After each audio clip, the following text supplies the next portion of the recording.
Uh, Hello, good morning. So this was an amazing presentation right now from the indigenous people of Amazonia. Unfortunately, I'm not going to dance and sing, but I hope it's still interesting because it also connects quite well to what was done, what was taught beforehand.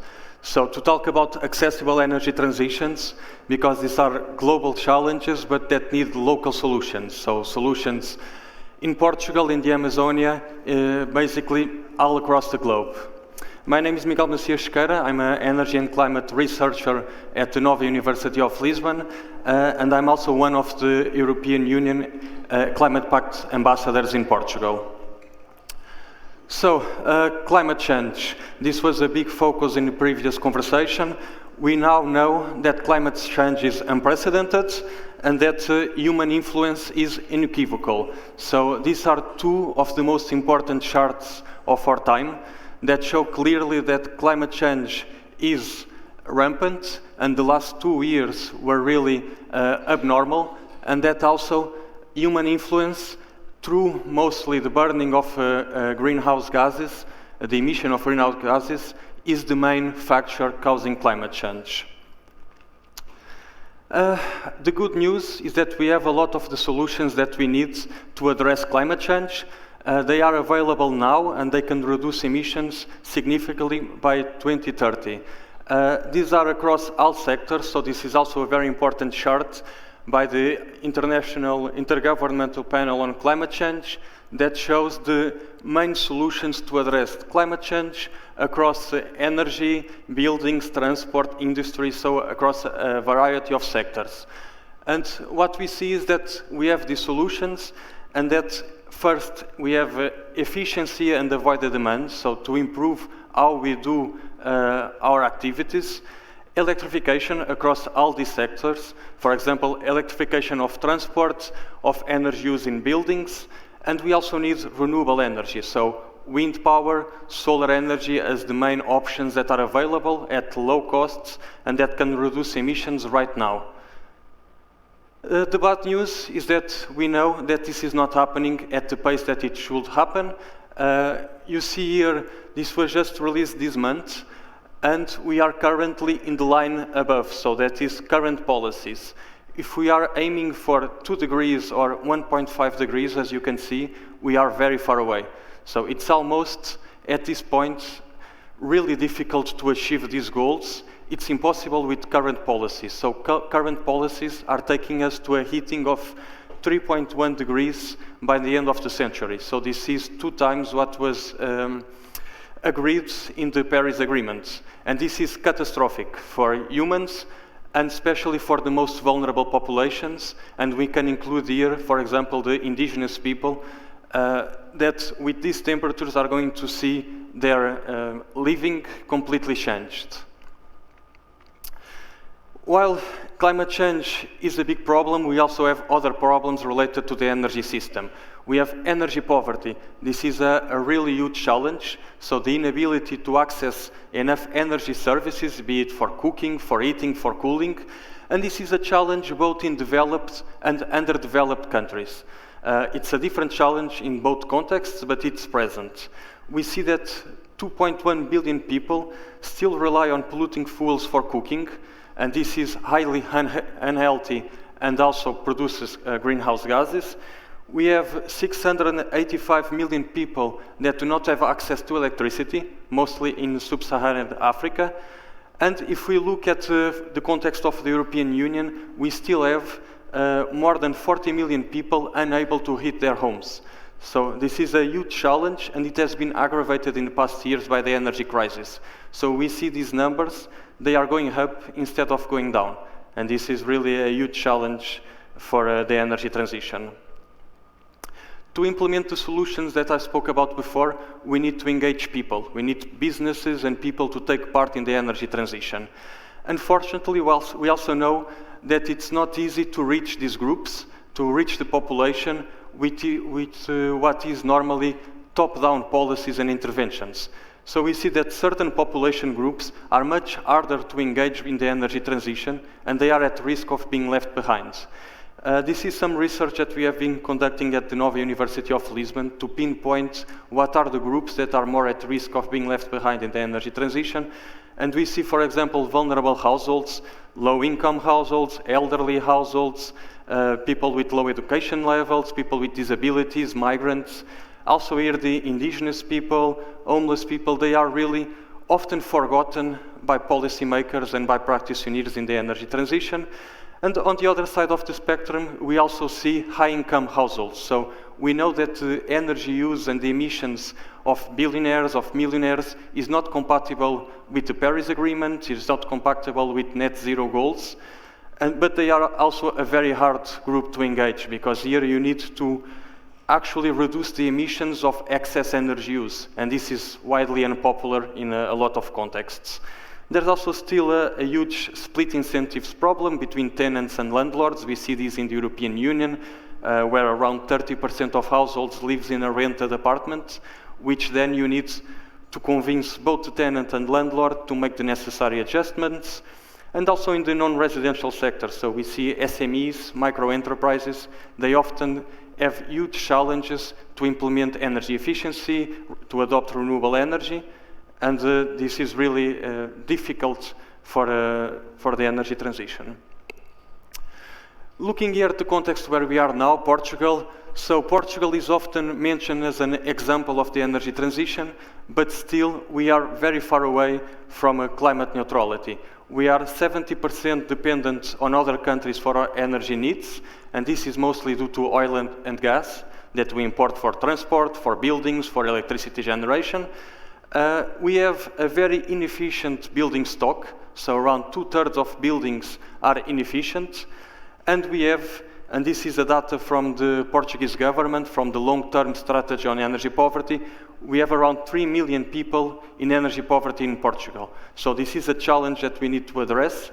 And it's also, while we are seeing on the climate change side, we are often seen as an example in Portugal, renewable energy integration. On the energy poverty dimension, we are really lagging behind.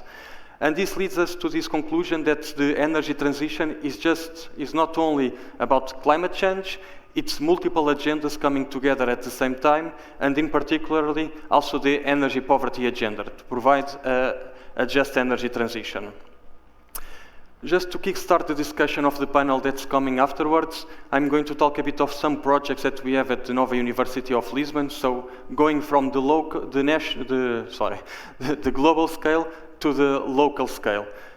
We are the coordinators of the Energy Poverty Advisory Hub of the European Commission, and this is a huge initiative to address energy poverty in the European Union. It provided a lot of information on national indicators on energy poverty. It has an atlas with examples, so good practices, what are municipalities doing to address this challenge. It has training and materials, it has handbooks, and very important, it gave technical support to around 50 projects around the European Union. So concrete actions that are dealing with this problem at the local scale and that benefited from technical expertise. Also, one of the first projects that I worked at Nova was really to develop an information tool for building renovation. So we want people to engage in the energy transition, we need to give them the information. And the green menu, building renovation menu, does just this. So it provides information on technical measures, it provides information on financing schemes, and also on regulation for what is a Portuguese building. So if you look at that building, you might think that you are in Alfama in Lisbon, or even here in Aveiro. So what are the measures that can be implemented for these buildings? But we know that most people are not going to an online platform for information. If we think about hard-to-reach groups, it's even more challenging. So for us, the next step was to take this information to the local scale. And together with the Carlos Gulbenkian Foundation and other partners, we launched Transition Points. So this is a mobile one-stop shop that was already tested in 7 municipalities, so in Setúbal, in Palmela, in Sesimbra, in Montijo, Alcochete, and a couple of others. This is, as you see, a mobile container where people can go for energy advice. So any family can go there and ask information on how to reduce energy bills, how to apply to the public funds for energy efficiency, how to request an energy audit for their own home. So through this local approach, we go right to the doorsteps of people, and it's more easy to engage with them and to bring them on board of the energy transition. And this project, in around 2 years, has already supported over 1,000 families. Still, to reach those harder to reach groups, just having a container in a public place providing free services often is not enough. So what we tested next, also in the context of the Energy Poverty Advisory Hub, was to bring local stakeholders to the discussion. So through this Prescribing a Comfortable Home project, what we did is bring together the local civil parish, the local health center, the energy agency, and social support organizations to identify those most in need of energy support. And this is really a targeted approach that allowed to identify around 70 families that really were in a very difficult energy poverty condition, and through this project they were able to obtain support.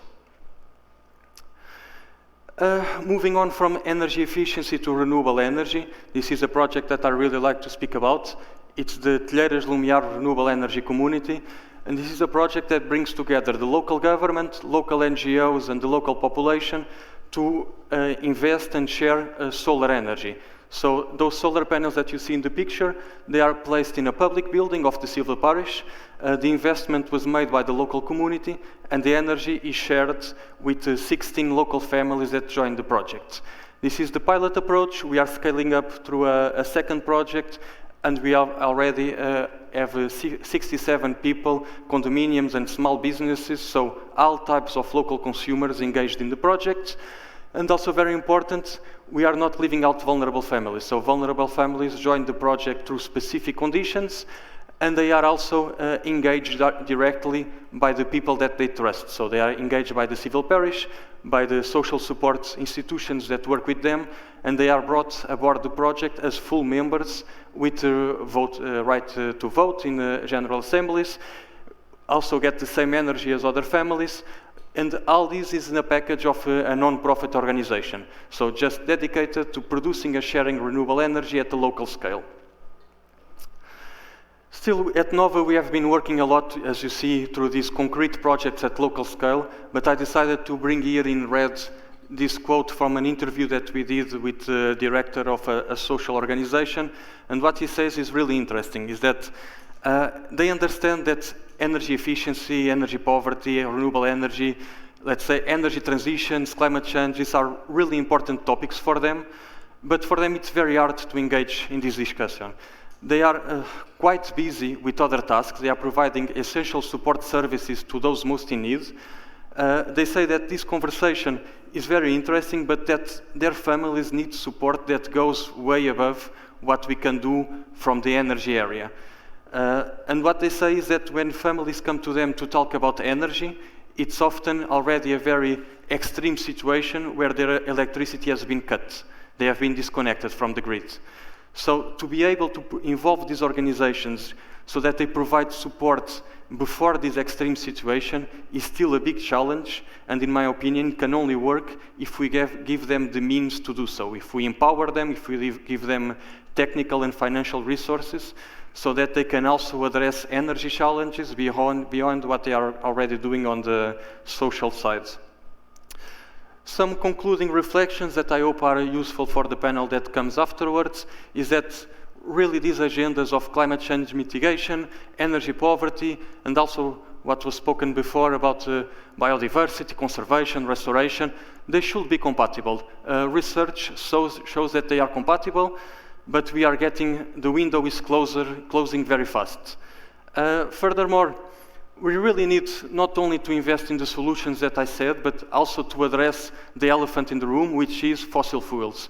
We need to stop using fossil fuels yesterday.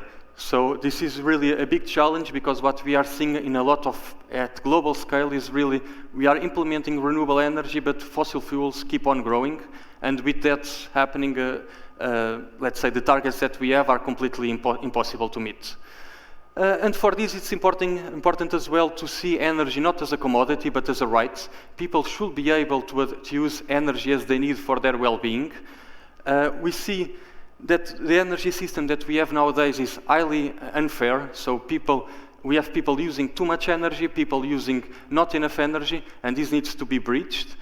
And also, we are in a very centralized energy system where a few companies still dominate all that is happening. And we need to move towards a more democratic system, where, as you saw in the example of the project, people have the right to participate in decisions about their energy. For this, we need to engage every citizen in the energy transition, even those, as I said, that are harder to reach. We need specific, targeted and tailored approaches so that we are able to engage the citizens, and this is a responsibility of policymakers, of practitioners, and not of the people themselves.